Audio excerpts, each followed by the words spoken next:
Have you ever had someone stand too closely to you and you felt yourself taking a step back? Have you noticed that we all have our space in which we like to be alone? Well, everyone's bubble has its own shape and size. And after all, what does the phrase "in your face" even mean, if not that? In your face, too close for comfort.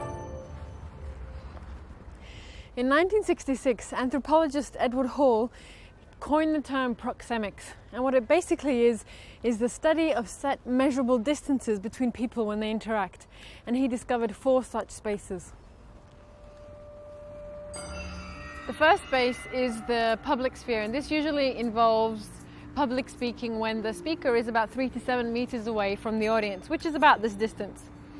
And then there's the social domain, in which you'll typically interact with your acquaintances, which is anywhere from 1.5 to 3.5 meters distance.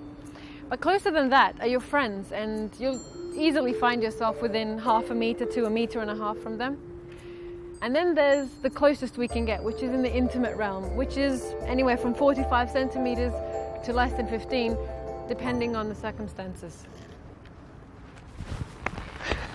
Why am I telling you all of this?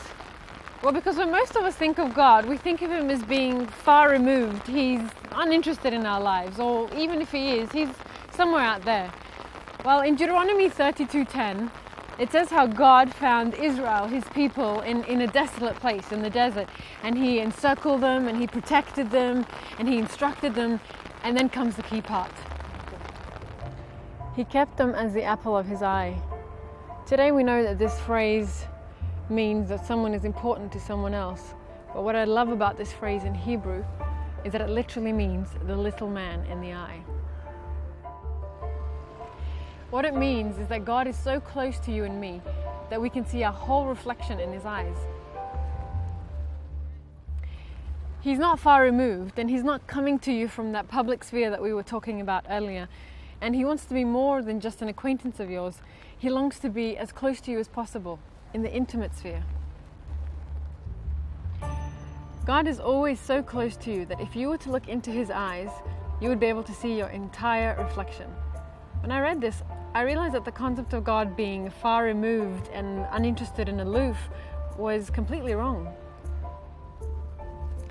This little man in the eye made such an impact on me, and I realized that not only was he so close to me, but if there was any distance between us, it was because I was moving away, not him.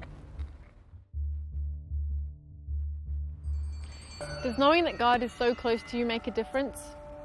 Have you ever felt that God was uninterested in your life? Well, when in doubt, flip back to Deuteronomy 32:10 and remember, you're the apple of his eye. You are the little man or woman in his eye. He's that close.